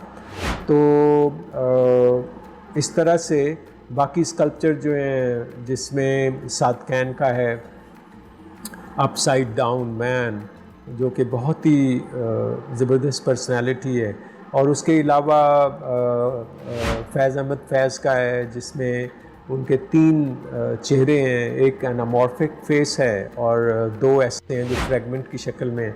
लेकिन उसमें सबसे मज़ेदार बात जो मैंने सोची थी वो ये है कि स्कल्पचर इतना बड़ा होगा जिसमें कई फ्लोर्स होंगे, और वो लिटरेचर की कंपैरेटिव स्टडीज़ के बारे में कोई सेंटर होगा जिसमें पोइट्री, लिटरेचर और म्यूज़िक के ऊपर तहकीक होगी, और उनका जो पोर्ट्रेट है उसकी आँख में बैठ के मेरे ख़्याल में 50वें फ्लोर के ऊपर आप वहाँ से बैठ के पूरे शहर को देख सकेंगे, the way he used to see the city. मैं समझता हूँ कि इंसान किताबों के बग़ैर इंसान को ज़िंदा नहीं रहना चाहिए। उसकी वजह ये है कि किताबें वाहिद मीडियम है जिसमें टाइम को भी आप क्रॉस कर जाते हैं, स्पेस को भी क्रॉस कर जाते हैं, और आप उन तमाम लोगों से मिल सकते हैं जो आपसे पहले इस दुनिया में आए और अपनी कीमती थॉट्स को किताबी शक्ल में हमें दे के गए। क्योंकि मैंने किताबें हमेशा इकट्ठी की हैं तो उनको रखने के लिए भी कोई चीज़ चाहिए थी। तो ये दो मुख्तलिफ बुक शेल्फ्स हैं जो किताबों के लिए बनाए गए, उसमें उनकी इंक्लिनेशन का भी हिसाब रखा गया है। और ये जो बुक शेल्फ है ये असल में it was conceived as a building, तो इसके अंदर कोई 150 फ्लोर बन सकते हैं। और ये नीचे का जो 3 ओपनिंग्स नज़र आ रही हैं, ये इसमें से वो 22 पहियों वाला या 18 पहियों वाला ट्रक आराम से गुजर सकता है। तो इसके अंदर से हवाई जहाज़ भी गुजर सकते हैं अगर हम इसको उस स्केल पे बनाएं। तो इसके अंदर बहुत सारे फ्लोर्स हैं जिसमें कलेक्टिव हैबिटेशन जो है, अपार्टमेंट्स, लेकिन एक शहर की तरह इसको कंसीव किया गया है। तो स्कल्पचरल भी है और फंक्शनल भी हो सकता है। मुझे ये मौका नहीं मिला कि इसको रियलाइज़ किया जाए एज आर्किटेक्चर, तो एज़ फर्नीचर हमने इसको कर लिया है।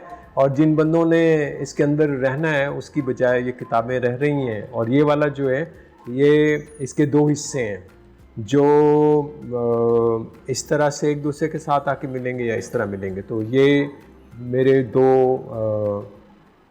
मॉडर्न फर्नीचर पीसेस हैं।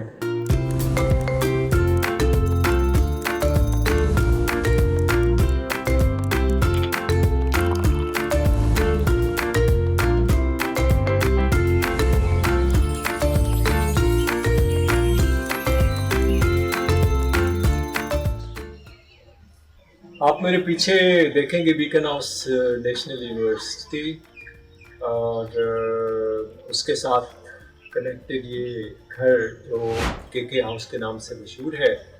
और इसकी डिटेल में जो चीज़ें आपने अभी तक देखी हैं उसमें एक एस्पेक्ट ये भी था कि इस पूरे घर को, इसकी फॉर्म, इसके मटेरियल, इसकी स्पेस, इसकी डिटेल्स को ख़ास तौर पे इसलिए कंसीव किया गया था और बनाया गया ताकि ये एक टीचिंग टूल भी बन जाए। तो मेरे स्टूडेंट्स आते हैं जो आके इसको विज़िट करते हैं और एक एक चीज़ को तफसील में बताया जाता है।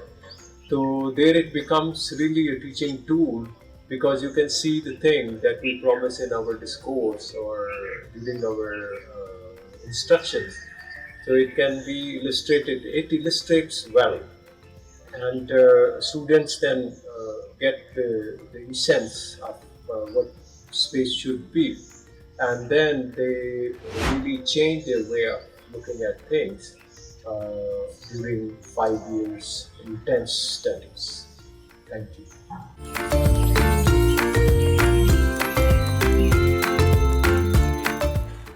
हम अरशद नदीम को कैसे भूल सकते हैं जी। पहले शो का जो आगाज़ था वो भी अरशद नदीम से किया, और अब हम जो आखिरी मराहल है इसमें भी अरशद को ज़रूर उनकी अचीवमेंट्स को हम खिराज तहसीन पेश करेंगे। हमारे साथ मोहम्मद शकील हमारे कॉरेस्पॉन्डेंट मौजूद हैं और अरशद नदीम के हवाले से इनको पहले दिन से फॉलो कर रहे हैं।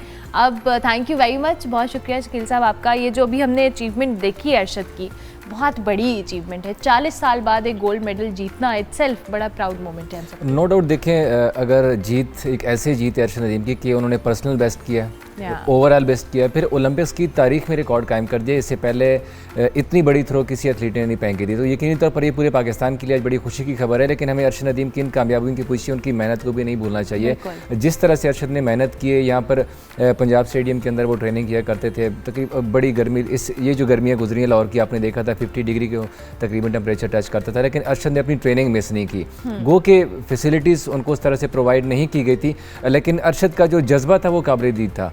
जब भी हम उनसे बात करते थे कि अरशद यहाँ पर मतलब हम लोग नहीं बैठ सकते, और आप इतनी गर्मी में ट्रेनिंग करते, तो उनका एक ही मकसद था कि मैंने ओलंपिक्स में जीतना है, ओलंपिक्स में गोल्ड मेडल लेके आना है पाकिस्तान के लिए। और अगर मैं फिट रहा, क्योंकि उनके फिटनेस के काफ़ी ज़्यादा मसाइल थे, उनकी कोहनी का भी सर्जरी हो चुकी थी, फिर नी की भी सर्जरी हो चुकी थी, तो इन इश्यूज़ की वजह से अरशद को थोड़ा सा टेंशन लगी हुई थी ओलंपिक से पहले भी, क्योंकि अभी ईद के दिनों में भी अरशद जो थे यहाँ पर ही इंजरी का शिकार हो गए थे, क्योंकि गर्मी में वो ट्रेनिंग कर रहे थे तो उनका मसल पुल हो गया था, फिर उनको 3 हफ्ते का रेस्ट करवाया गया था। तो वो कह रहे थे कि खटक भाई अगर मैं फिट रहा तो इंशाल्लाह आप देखेंगे कि मैं पाकिस्तान के लिए गोल्ड लेके आऊँगा।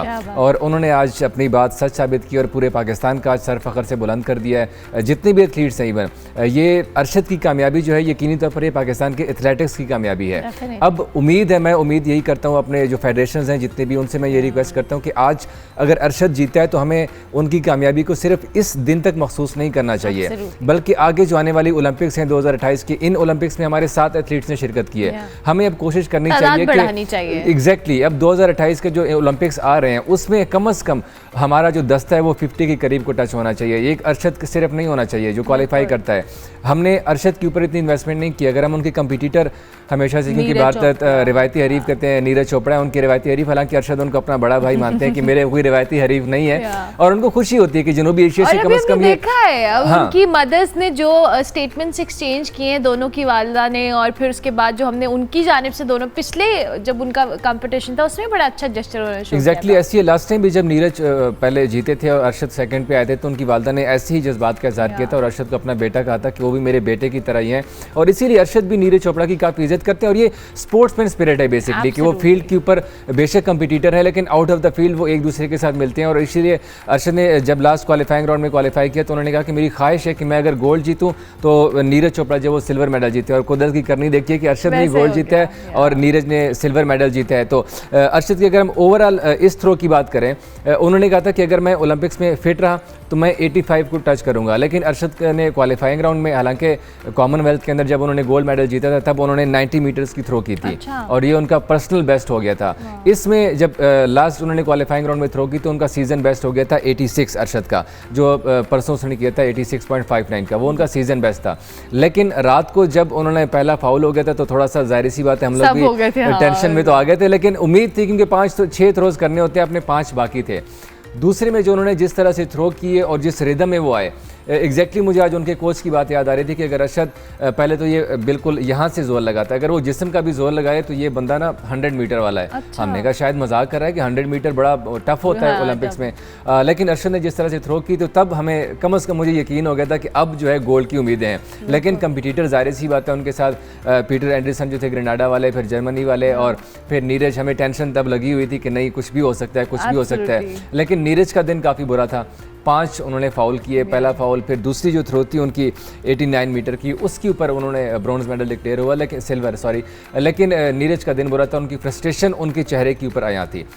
उनको मतलब जिस तरह से वो ट्रेनिंग की थी, करोड़ों रुपए भारत की एथलेटिक्स फेडरेशन ने उनके ऊपर इन्वेस्ट किया, उनकी सारी ट्रेनिंग बाहर की मुल्क कराई गई थी, जबकि अगर हम अपने अरशद की तरफ देखें, गर्मी के अंदर ट्रेनिंग करना, ना कोई इंडोर फैसिलिटी है, ना उनके पास बेहतरीन जिम है, ना बेहतरीन स्विमिंग है, ना बेहतरीन कोच, ना उनके पास फिजियो, इस तरह की कोई फैसिलिटी नहीं थी। अभी रिसेंटली ओलंपिक से पहले उनको साउथ अफ्रीका भेजा गया था जहाँ पर उन्होंने ट्रेनिंग की थी 1 महीने की, और उस ट्रेनिंग के बारे में अरशद कहते हैं कि उस ट्रेनिंग का उनको इतना फ़ायदा हुआ, गो कि वहाँ पर जो फैसिलिटीज़ थी जब अरशद यहाँ पर वापस आए तो वो वाली फैसिलिटीज़ उनको नहीं मिल रही थी। फिर पिछले महीने ही अरशद पेरिस गए थे, इसी स्टेडियम के अंदर जहाँ पे आज अरशद ने गोल्ड मेडल जीता है, इसी स्टेडियम के अंदर डायमंड लीग के अंदर गए थे, लेकिन वहाँ पर उनसे परफॉर्मेंस उस तरह से नहीं हुई। अच्छा, ये कितनी अच्छा एक प्रेसिडेंट सेट हुआ है शकील साहब। जैसे हम बात करते हैं कि अभी हमने अरशद पे, इंडिया ने नीरज चोपड़ा के ऊपर करोड़ों इन्वेस्ट किया है, उनकी फेडरेशन ने, हमने अरशद पे इतना मिनिमल इन्वेस्ट किया है, वो भी हमने बड़ी मुश्किल से किया है, वो जो करते रहे हैं अपने ओन पे करते रहे हैं, उसके बावजूद ओलंपिक्स के अंदर एक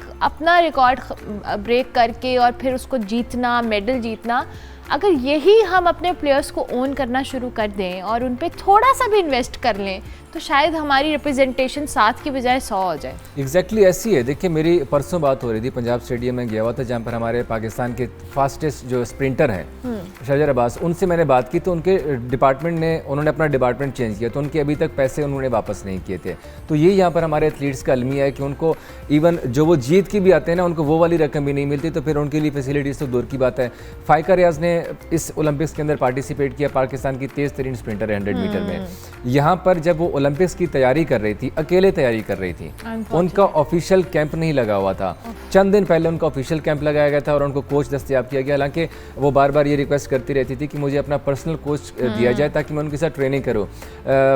बस मेरी जब फेडरेशन के एक बंदे के साथ बात हुई तो अफसोस के साथ कहना पड़ता है कि उनका ये कहना था कि फाइका से हमें कोई उम्मीद नहीं है कि वो मेडल जीत के लाएगी। ये तो उम्मीद मैंने है। कहा सर बेशक उम्मीद नहीं है, लेकिन ओलंपिक्स में वो ग्रीन फ्लैग को रिप्रेजेंट कर रही है, तो ये पाकिस्तान बहुत को बड़ी represent उम्मीद कर रही होनी है। चाहिए। Thank you very much Shakeel साहब, बहुत शुक्रिया जी। अरशद नदीम को हम दोबारा से मुबारकबाद भी पेश करते हैं। हम बहुत खुश भी हैं एज अ पाकिस्तानी, हम सब बहुत प्राउड फील कर रहे हैं कि हमारे लिए हमारे फ्लैग को बुलंद किया है अरशद ने और इतना बड़ा एजाज़ लेकर आ रहे हैं। सो आई होप कि वो इसी तरह से कामयाबियाँ समेटते रहें और हम अपने दीगर एथलीट्स को भी इसी तरह से सपोर्ट करते रहें। ब्रेक लेंगे, ब्रेक के बाद वापस आएंगे। आप देखते रहिए good morning public.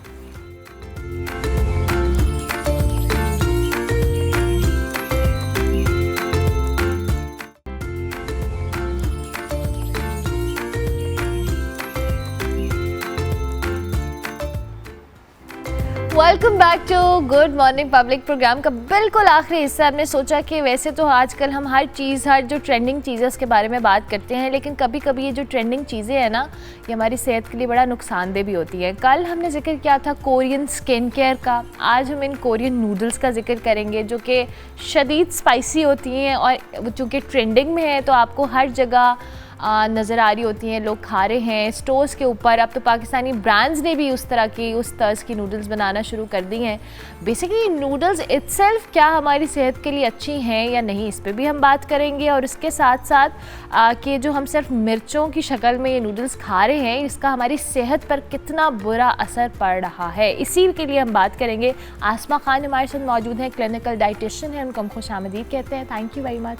Thank you so much madam for having me. Thank you so much for joining. कैसी हैं आप? ठीक ठाक हैं? अल्हम्दुलिल्लाह। अच्छा, ये जो हम कोरियन में स्किन केयर की बात करी थी कल, हमने इस पर बड़ी डिटेल डिस्कशन की। आज हम ज़रा ये जो कोरियन नूडल्स हैं और ये बहुत ज़्यादा इन ट्रेंड है, वायरल हैं, लोग अपने सोशल मीडिया के ऊपर जी हम खा रहे हैं और फिर वो इतना ज़्यादा प्रिवेल कर गया है ट्रेंड कि हमें स्टोर्स के ऊपर मार्केट में ये चीज़ें नज़र आना शुरू हो गई हैं। एग्जैक्टली, अब तो बहुत सारे पाकिस्तानी ब्रांड्स जो हैं वो कर रहे हैं और डायरेक्टली इंपोर्ट कर रहे हैं नूडल्स को। एग्जैक्टली।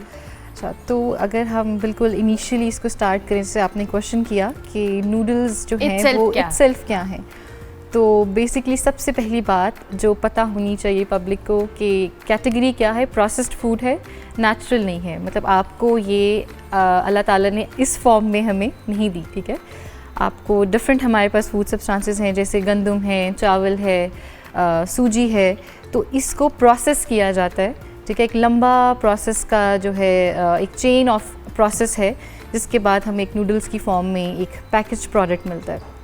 और जितनी लंबी प्रोसेसिंग है उतनी ज़्यादा कंटामिनेशन और उतनी ज़्यादा अनहेल्दी इंग्रेडिएंट्स जो हैं वो इसमें ऐड हो जाते हैं। तो खा आप वही चीज़ रहे हैं जो आप घर में खाते हैं, रोटी की फॉर्म में, पराठा है, चावल है, लेकिन एक डिफरेंट फॉर्म में जो थोड़ी सी अनहेल्दी है। बिल्कुल ठीक है। कार्बोहाइड्रेट की कैटेगरी में आती है, निशास्ता कहते हैं जिसको हमारा मेजर सोर्स है डाइट का, लेकिन अनहेल्दी है। अनहेल्दी है, unhealthy अच्छा। ठीक है। आसमा, ये जो अनहेल्दी चीज़ें हैं, जाहिर है हमें पता है, हम अपने बच्चों को, हमारा एक इजी वे आउट है कि अच्छा बच्चे को भूख लग रही है, उसका इंटरेस्ट भी है, उसको नूडल्स बना के दे दे। और ये हमेशा होता है, मैंने खुद भी किया है। Exactly. मैं खुद भी खाती रही हूँ ये। सो ये जो हमने इजी वे आउट ढूंढा हुआ है ना कि बच्चे को नूडल्स बना के देते हैं, क्या आपको लगता है वालिदैन को नहीं आइडिया कि ये बच्चे के स्टमक में जाके या उसकी ओवरऑल हेल्थ पे कितना बुरा असर डाल रही है? 2 पॉइंट्स हैं। एक तो ये है कि एक तो सोशल मीडिया की जो आपने बात की कि सोशल मीडिया बहुत इन्फ्लुएंस करता है, और पाकिस्तान में जो सबसे ज़्यादा कंजम्पशन है वो 9 से 13 साल की उम्र के बच्चों में है नूडल्स का, ठीक है। अब उसको अगर हम डिवाइड करें तो जो छोटे बच्चे हैं वहाँ गलती पेरेंट्स की है, ठीक है, कि पेरेंट्स जो हैं वो बच्चों को स्नैकिंग के लिए या अपनी जान छुड़वाने के लिए बिजी हैं व्हाट्सएवर, तो बच्चों को जो है वो इस तरह की प्रोसेस्ड फूड पे, इंस्टेंट फूड्स पे जो जल्दी से तैयार हो जाती हैं। और जो दूसरा पार्ट है टीनेजर्स का, वो फिर ट्रेंड्स फॉलो करते हैं। तो पेरेंट्स इन्फॉर्म्ड नहीं भी हो सकते, या दूसरा है बाय चॉइस भी, यू नो, कि अपनी जो बिजी रूटीन को थोड़ा सा टैकल करने के लिए या मैनेज करने के लिए, टाइम सेविंग के लिए जो है वो इस तरह के स्नैक्स जो हैं वो बच्चों की लाइफ में ऐड कर रहे हैं। अच्छा, जिन नूडल्स की हम बात कर रहे हैं उसमें सिर्फ मिर्चों का फ्लेवर है, there is nothing else in it, उसमें और कुछ नहीं है, क्योंकि आप जब वो खा रहे होते हैं तो आपको सिर्फ मिर्चें लग रही होती हैं, आपको नहीं समझ आ रहा होता कि आप आपके टेस्ट बड्स में वो क्या चीज़ है जो आपको इतना वो कर रही है। सो ये जो ज़्यादा मिर्चों का इस्तेमाल है, स्पाइसेस का इस्तेमाल है, इवन हमारे खानों में भी, नॉट स्पेसिफिकली अबाउट नूडल्स, बहुत ज़्यादा है। हम लोग बहुत ज़्यादा स्पाइसेस का इस्तेमाल करते हैं और तरह तरह के मसाले हैं जो शायद पैक्ड होते हैं, प्रोसेस्ड होते हैं, वो अपने अपने खानों में डाल रहे हैं। एक तो नूडल्स जो है वो सारी एक ही तरह की होती हैं, ठीक है, एक ही प्रोसेसिंग से बनती हैं। एग्जैक्टली जो सीजनिंग है और जो ये सूप ब्रोथ या पेस्ट वगैरह है, यही डिफरेंस जो है वो डालता है। फ्लेवर्स हमारे पास और भी हैं, जैसे चीज़ फ्लेवर है या, लेकिन जो ट्रेंड कर रहा है और जो ज़्यादा पॉपुलर है वो स्पाइस वाला है। जैसे आपने देखा होगा कि बुलडॉग एक फेमस कोरियन नूडल है, तो उसमें आपके पास 2x स्पाइसी फ्लेवर भी है और 3x भी है, ठीक है। और हमारे मेडिकल टर्मिनोलॉजी में या न्यूट्रिशन की टर्मिनोलॉजी में हमारे पास जो है वो डिफरेंट स्पाइसेस का स्कोरिंग रेट होता है, ओके, स्कोविल स्केल है ये, उस पर इसका जो रेट है, ये स्कोर है वो अप टू 13,000 है, ठीक है। ये इतना ज़्यादा स्पाइसी हो सकता है। अब स्पाइसेस किस तरह से इम्पैक्ट करते हैं, बहुत सारी प्रॉब्लम्स हो सकती हैं, लेकिन अगर मैं 3-4 आपको बताऊं तो एक तो नूडल्स जो है वो हाई इन सोडियम या सॉल्ट, नमक बहुत ज़्यादा होता है, ठीक है। दूसरी बात, पेपर या चिलीज़ या मिर्चें वो हो सकती हैं इनमें। अब जो सोडियम है उसका आपको जो है वो कॉमन पब्लिक को आइडिया है कि ब्लड प्रेशर जो है वो बहुत ज़्यादा उसके अंदर आ जाता है। दूसरी चीज़ ये है कि एक बड़ा इंटरेस्टिंग सा फैक्ट है, शायद बहुत लोगों को आइडिया नहीं हो, कि आपकी जो हड्डियों की बीमारियां हैं, ऑस्टियोपोरोसिस है, वो आपकी स्पाइसेस और हाई सॉल्ट इनटेक के साथ एसोसिएटेड है। जितना ज़्यादा आप नमक कंज्यूम करेंगे उतना ज़्यादा कैल्शियम जो है वो आपकी यूरिन से एक्सक्रीट हो जाएगा, बिल्कुल। और इसके अलावा जो है वो आप गट की जैसे बात कर रही हैं, स्टमक की बात कर रही हैं, तो आपके जो स्टमक की प्रोटेक्शन है, अल्लाह ताला ने आपको पता है हमें पूरा प्रोटेक्टेड पैक बना के भेजा है, तो जो हमारे स्टमक की लाइनिंग है, स्पाइसेस उनको इरिटेट करती है, उनको वॉश आउट करना स्टार्ट कर देती है, तो फिर जो है वो आपको एसिडिटी और गर्ड और इस तरह की प्रॉब्लम्स। एक और इंटरेस्टिंग फैक्ट है जो मेरा बड़ा पर्सनल, जिस पे मैं भी काम कर रही हूँ और जो मेरे क्लाइंट्स भी मैंने देखा है, एग्रेशन, गुस्सा आना, स्पाइसेस, बिल्कुल। जब आप स्पाइसेस खाते हैं और जब इतने हाई रेटिंग स्केल की आप जो है वो स्पाइसेस कंज्यूम करते हैं, तो वो आपके अंदर एड्रीनालिन रिलीज़ करवाती हैं, ठीक है। और आपने देखा होगा जब आप स्पाइसेस खाते हैं तो एक सेंस ऑफ हीट फील करते हैं, ठीक है, बिल्कुल, अराउंड योर लिप्स, या आपको गर्मी लगना शुरू हो जाती है, कानों से धुआं निकल रहा होता है, ठीक है। एक वो फीलिंग ऑफ जो हीट है वो आपको उसमें फील होती है, तो वो एग्जैक्टली ऐसा होता है। स्पाइसेस आपकी बॉडी में टेम्परेचर रेज करती हैं, स्वेटिंग का प्रोसेस जो है वो करती है, घबराहट होती है, इरिटेशन होती है। तो अगर बच्चे जो है ये कंज्यूम कर रहे हैं तो वो एग्रेसिव बिहेवियर आपको बच्चों के अंदर नजर आएगा, ठीक है। और ये एक बहुत बड़ा फैक्ट है जो हम जिसको इग्नोर कर रहे हैं। बच्चे बहुत एग्रेसिव हैं, बच्चे बात नहीं सुनते, लेकिन हम ये नहीं देख रहे कि वो किस तरह से, किस मॉड से जो है वो फीड किया जा रहा है। व्हाट यू ईट, राइट, हम बड़े होकर भी ये कहते हैं, हाँ, हम वही जो खा रहे हैं वही हमारे बिहेवियर्स हैं, वही हमारा लाइफस्टाइल है, वो सारी चीज़ें हैं। अच्छा, आपने स्नैकिंग की बात की है आसमा, तो what alternates we can just do with snacking? सबसे ईजी फार्मूला ये है कि आप बच्चों को हैंडी स्नैक्स ऑफर करें, ठीक है। जिस तरह आपके पास टाइम नहीं, बच्चों के पास भी करने के लिए बहुत कुछ होता है, उनको खेलना है, उनको पढ़ना है, फ्रेंड्स एंड एवरीथिंग, तो आप उनको ऐसे स्नैक्स ऑफर करें जो वो हाथ में कैरी कर सकें, और उससे क्या होगा कि आप उनकी जो बिहेवियर है उसको शिफ्ट कर सकते हैं, ठीक है। 21 डेज़ लगते हैं, 30 डेज़ लगते हैं बिहेवियर को मॉडिफाई करने में, ठीक है। अब इसमें 2-3 चीज़ें हैं। एक तो पीयर मॉडलिंग, यानी आप देखें कि बच्चे जो है वो किस कंपनी में खा रहे हैं। अगर तो सोशल मीडिया से इफेक्ट हो रहे हैं तो थोड़ा सा स्क्रीन टाइम वॉच करें। अगर आपके बड़े खा रहे हैं नूडल्स, बड़े बहन भाई, टीनेजर्स जो हैं, फिर बच्चे भी, आप उनसे भी एक्सपेक्ट ये नहीं करेंगे कि वो नहीं खाएं, ठीक है। तो आप उनकी थोड़ा सा उनकी कंपनी वॉच करें। दूसरी चीज़ है कि आप उनको हैंडी स्नैक्स ऑफर करें। फॉर एग्जांपल जैसे आप उनको मिल्क शेक्स, अच्छा बच्चे जो हैं वो कलर से बहुत अट्रैक्टेड होते हैं, ठीक है, शेप से। आजकल मार्केट में आपने देखा होगा कि अगर छोटे बच्चों की मैं बात करूँ, जैसे मैंने आपको रेंज बताई है 9 से 13 साल, तो जो आपके पास छोटे बच्चे हैं, जो यंग चिल्ड्रन हैं, उनमें आप ऑफ़र कर सकते हैं डिफरेंट स्नैकिंग के लिए, डिफरेंट आप क्रॉकरी यूज़ कर सकते हैं, प्लेट्स हो सकती हैं, आप उनको शेक्स दे सकते हैं, fruits, different exotic fruits offer कर सकते हैं, ठीक है। इसी तरह से अगर आपने फ्राइड आइटम्स लेके आने, क्योंकि नूडल्स जो हैं वो स्टर फ्राइड होती हैं, क्रिस्पी टेक्सचर होता है उनका, जब आप उनको बनाते हैं तो आपको वो टेस्ट उसका थोड़ा सा फील होता है, सॉसेस वगैरह, तो आप उनको फ्राइज़ दे सकते हैं। आप उनको फ्राइज़ दे सकते हैं, बट आप उसको थोड़ा सा प्रिपरेशन को आप मॉडिफाई करें। आप फ्राइज़ को हल्का सा जो है वो बॉईल कर सकते हैं, स्टीम कर सकते हैं, then you have to fry them in a very little amount of oil. Olive oil में आप जो है वो फ्राइड फूड्स आइटम जो है उनको दे सकते हैं, ठीक है। नट्स दे सकते हैं, जैसे ग्रेनोला बार्स जो हैं वो बहुत कॉमन है। ग्रीक योगर्ट जो है वो एक बहुत अच्छा ऑप्शन है, ठीक है। और एक और चीज़ जो है जो एड्रेस होनी चाहिए वो एग्जैक्टली ये है कि अगर बच्चे को कोई इशू है, कोई डिस्टर्बेंस है, ठीक है, जिसकी वजह से वो इस स्पाइसी फूड की भी एडिक्शन होती है। ओके, ठीक है। जब आप बहुत डिप्रेस फील करते हैं या when you are very tired, when you are in pain, तो आप जो है वो फील करते हैं क्रेविंग्स फॉर दैट। तो अगर बच्चों में तो आपको पर्टिकुलरली उनकी इशू को रिजॉल्व करना चाहिए, तो फिर you can address this as well. Thank you very much Asma, बहुत शुक्रिया। आसमा खान हमारे साथ मौजूद थी जी। बच्चों को आप हेल्दी स्नैक्स की तरफ लेकर आए और ये जो नूडल्स का इस्तेमाल है इसको कम करें, इनफैक्ट ख़त्म करें। इसी नोट पे जी प्रोग्राम का वक्त ख़त्म हुआ। इंशाल्लाह मेरी आपसे मुलाकात होगी मंडे को। कल और परसों आप हमारा बेस्ट ऑफ देख सकते हैं। मंडे तक के लिए मेरी तरफ से अल्लाह हाफ़िज़।